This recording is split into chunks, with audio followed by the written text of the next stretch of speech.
Hello, we are broadcasting from in the basement at an undisclosed location. There is a time for compliance, and then there is a time for resistance. I do not profess to know when you should draw that line. Only you know the breaking point. The point when action towards you make you upset, tread on you, take your dignity. That point where blood-hot anger overtakes you and you lose control, only to look like the bad guy, the monster, where everyone looks at you like you're the problem, as if they are blind to what just happened, and even if they saw it, you are still the problem. You see, people hate conflict. They are, for the most part, afraid, defanged, a paper tiger, and whenever they see a heated argument or gasp violence, they blame the louder, aggressive party every single time. They do this because they want the situation to end, in fear that it might turn on them.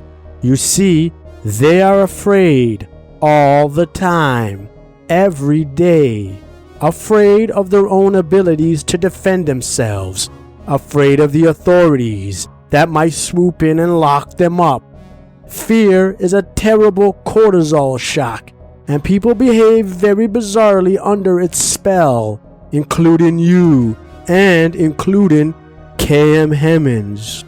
Fear is a natural response caused by real threats, real danger, like the danger that fish live with every moment of their lives.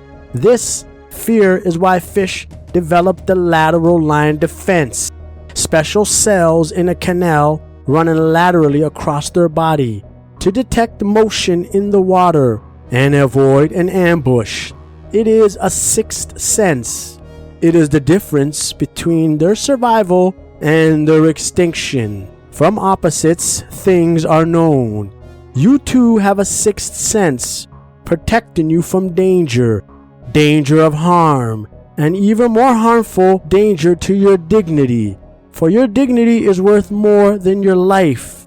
You only die once, but die a little every time you allow yourself to be diminished, to lose your dignity. And to prevent this, you have your own sixth sense, screaming alarm every time you are violated. Your gut. Your gut feels what is real. Never mind if your mind disagrees, and never mind if your heart full of love of others covers for those aggressors. Your gut feels the harm. It is warning. This is a danger that harms just the same. Stress is a killer. It will kill you. Get rid of it. Remove it. Wage war upon it. For your gut, your sixth sense must be heated, and if not, your gut will begin to disintegrate.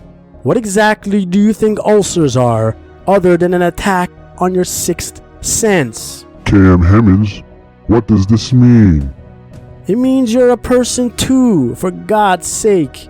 Stop being insulted, attacked, used, and diminished. It is an injustice, a negative in the balance of the cosmos. And whether you know it or not, an imbalance in the cosmos will never last. There will always be a price to pay, and someone will have to pay the piper. Are you saying that my gut is a sixth sense, and that if I do not heed it, I will pay the cost? Not only will you pay the cost, but that cost is too high.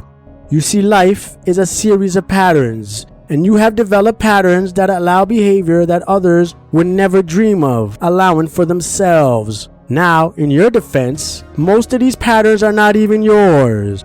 They are learned dysfunction, and that is not your fault. I will apologize on behalf of the people who failed you. I'm sorry. Truly, I'm sorry. Now I'll ask for your sake that you forgive them, because odds are they too were failed by their predecessors. Now that we identified the problem, and in a very small way healed, how do we correct this? Great question, narrator. Notice the background music. It is not a coincidence, and it is the solution. Like the Terminator, you must be relentless, unyielding, and you must never stop defending yourself. If someone assaults you, tell them to knock it off. It is not a joke. You are not a joke. If they attack you, neutralize the threat. Meet force with equal force. If someone is using you, remove yourself from them. Stop being used. You are not an ATM, an emotional punching bag. Your effort is your own. And if you give freely, then bless you. But stop giving to the ungratefuls. KM Hemmans, give us a practical example of how to do this. I know someone. She has always been direct. She will not relent, has strong boundaries, and I cannot think of a better example of someone listening to their gut. She was once approached by someone in line at a Walmart, and they said things that were insulting to her.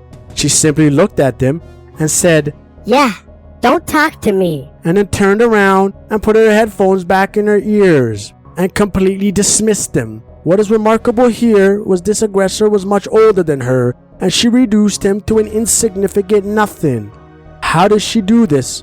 Well, she listened to her gut. Her gut told her, African American, please. "How dare you approach me? You are not the Lord of the throne. How dare you judge me? How dare you insult me?" She said, African American, please. "Who are you approaching? You don't know me. A matter of fact, I'm half your age. Why are you coming at me in public? What are you thinking? Grow the hell up. Get the hell away from me. Don't even come near me." She said all of this by simply saying, "Yeah, don't talk to me," and then dismissed him. She held her frame. What is frame, KM Hemmans? Frame is like the window that you look outside of the world into. It is your window, and everyone fits inside of that window. You do not let other people make you see the world how they see the world. You see the world how you want to see the world in your own frame.